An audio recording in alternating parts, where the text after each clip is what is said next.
So I'm getting ready to go into the boutique, and I thought while I put my wig on, I would have a little chat with you. I'm wearing the cutest dress. This is like a pizza dress, and it is like so cute. I got it from Gracie J's. You can see the whole dress in there. But I wanted to just talk about, like, because I'm about to put my wig on. This is literally what it looks like after I wore it yesterday. This is Leading Edge. It's a new wig from Tressalure, and there's a full video on this. She's monotop lace front, but I just wanted to show you realistically what it looks like.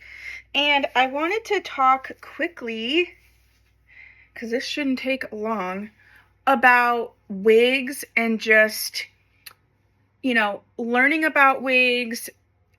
There's so much to learn.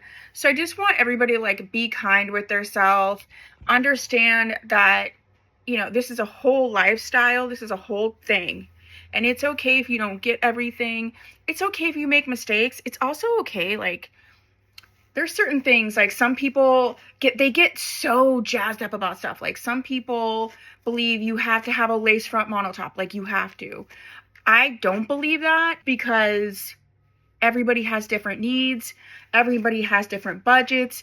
Everybody has different comfort levels, meaning like their scalp may be more sensitive. Lace front is the most realistic, but for some people it can actually be too itchy to wear. I also like a full cap wig. I feel like just because it's a full cap does not necessarily make it wiggy looking. I think there's just other factors in that, especially if you have a wig that has a lot of bangs, or like even a long swoopy bang.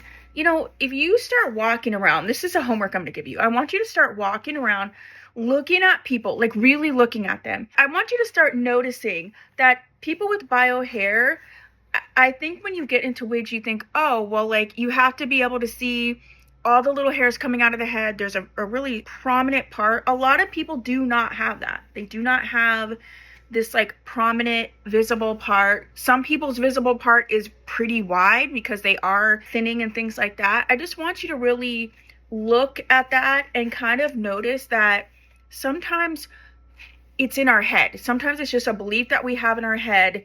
And until you sort of challenge that belief about what looks natural, you will struggle with wearing wigs. I actually have a full video that I did where I literally put pictures of people, like, with bio hair next to a particular wig, and it had different. One had thick hairlines, one had, you know, no visible part, and I put them next to each other, and you really could not tell what was what. Isn't she beautiful?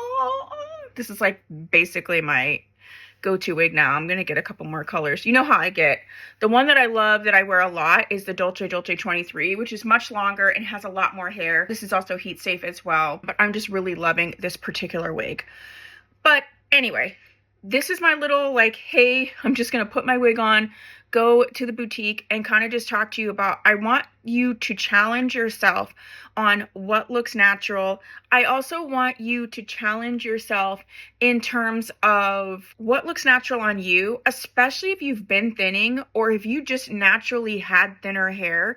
I get this thing a lot where people put wigs on and be like, oh my gosh, it's so much hair. A lot of that is mental. It doesn't look like that to other people. It doesn't look like that. It's just because your hair's thinning so much. And, you know, if you're gonna do a wig, like, yes, you want it to look natural, but if you wanted it to look exactly like how your thinning hair looks, then why do you even need a wig? Do you see what I'm saying? Like, sort of challenge yourself. You want to be like you, but better. It's like if you go to the salon and you're gonna get your hair all cut off, or you're gonna get it permed, or you're gonna get it completely changed from brunette to blonde. Like, you want it to be, you just want to look good. Like, think about it. Do I look good? Do I feel good? Put aside what people are going to think. Are they going to know it's a wig? Are they not? The truth of the matter is, and this is from a former therapist, people think from their eyes first, from their own self first, from their own experiences first. So I guarantee most people are not being like, oh, she's wearing a wig. They probably aren't even thinking about you. Even when they're looking at you, they're thinking that they need to pick up their kids later. They're thinking that their boss is a jerk. They're thinking like, oh, I forgot to pay this bill. Oops, I'm going to have to go get gas after work. Like, think about the things you think about. Have you ever looked at somebody and they're like, what are you looking at? Like, why are you staring at me? Or like, why do you have that look? And you're literally somewhere else. Like, you're thinking about something else in your mind. that's what goes on with other people. So they're not thinking about you and how you look and whether you're wearing a wig and if it's more hair than you had. They're not thinking about that as much as you might think. So that's my little talk. Share down in the comments below what your thoughts are on this type of stuff, the sort of mental aspect of wearing wigs, the expectation aspect of wearing wigs, and let's start a conversation in the comments. Yeah, this is my real morning self. Everybody wonders, like, because I do my live sales in the evening, they're like, what do you like in the morning? It's 8:30. This is what I'm like. All right, I'll see you guys soon. Bye.